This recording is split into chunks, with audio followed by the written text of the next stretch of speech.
reality of our times, the fact that atom bombs may someday be dropped on our cities. And let us prepare for survival, understanding the weapon that threatens us.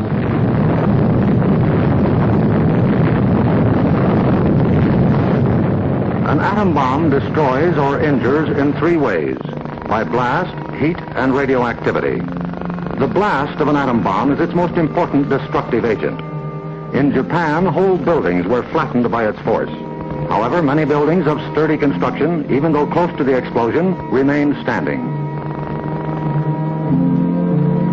The principal dangers of blast are flying glass and debris,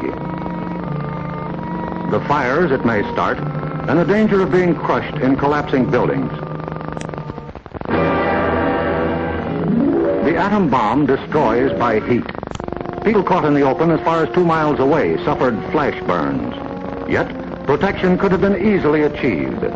Here, a bridge post and rail shielded the surface behind it. Any solid material afforded similar protection.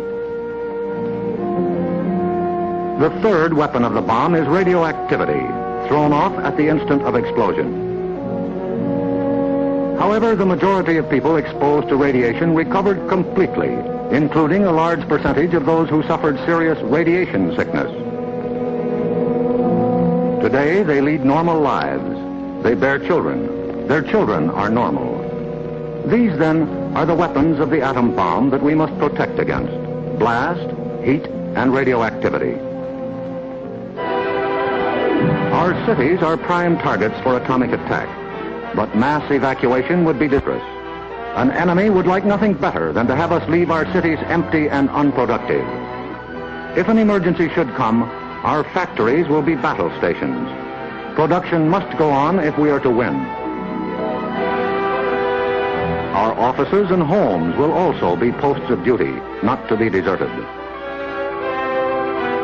With the knowledge of the first atomic explosions to guide us, our chances for survival will be far better than those of the people of Hiroshima and Nagasaki, if we act on our knowledge and are prepared. The first job is to look over your own home for shelter possibilities. If you live in a private home that is well built, the cellar is the safest place to be. The lower you get, the more barriers there are likely to be against blast, heat, and radioactivity. Select the basement wall nearest the probable target area of your city.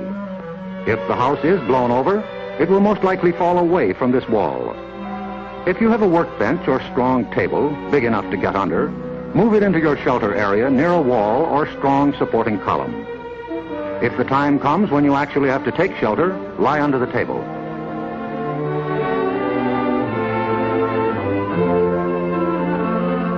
If you live in a home that has no basement, choose a shelter area without windows on the ground floor.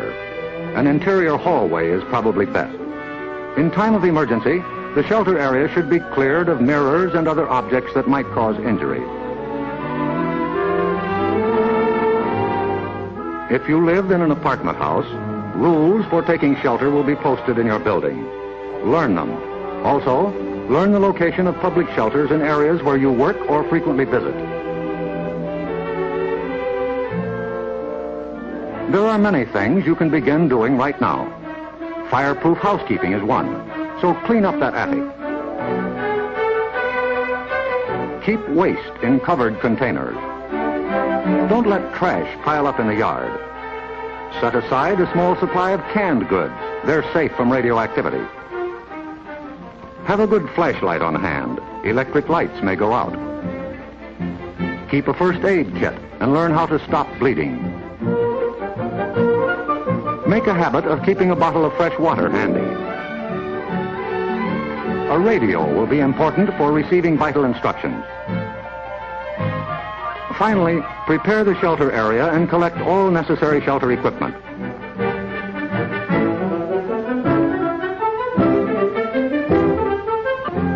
In case of an actual raid or test drill, the alert will be a warbling siren blast lasting 3 minutes.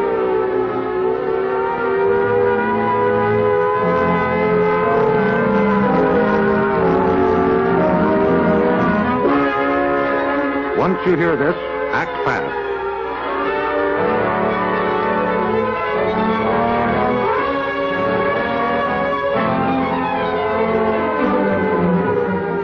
down the shades or blinds and close the drapes against flying glass. Turn off the burners of your gas or electric stove. Disconnect any heating elements, such as electric irons, hot plates, or bathroom heaters.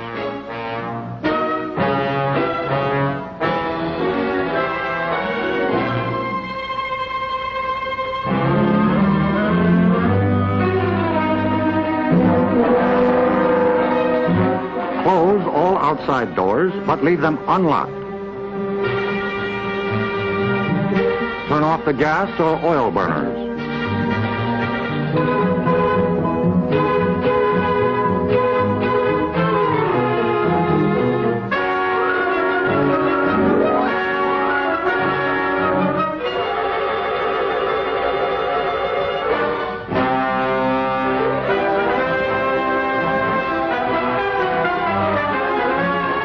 Taking shelter may be a race against time, even when you have some advance warning.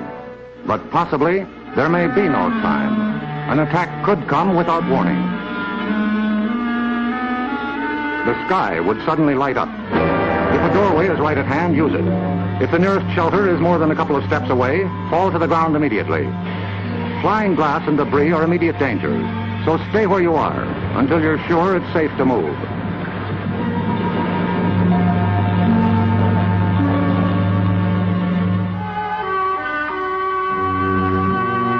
If you are at home when a surprise attack occurs, crawl beneath a table if it is very near, or drop to the floor with your back to the window.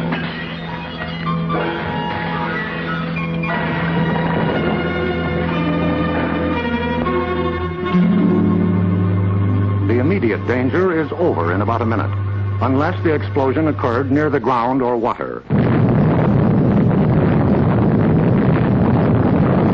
In this case, radioactive materials are trapped in the particles of dirt or water thrown up by the explosion. When these particles fall back to Earth, they may be dangerous. So get indoors immediately after a ground-level explosion. Cover broken windows against radioactive dust with blankets or cardboard. Civil Defense radiological teams, equipped with radiation survey meters, will check on contamination in any bombed area. Stay under cover until you hear officially that it is safe outside. If you have been exposed to radioactive dust, wash the exposed areas. Pay particular attention to your hair. Get all the dirt from under your fingernails. If the people of Hiroshima and Nagasaki had known what we know about civil defense, thousands of lives would have been saved. Yes, the knowledge is ours, and preparation can mean survival for you. So act now. Someday your life may depend on it.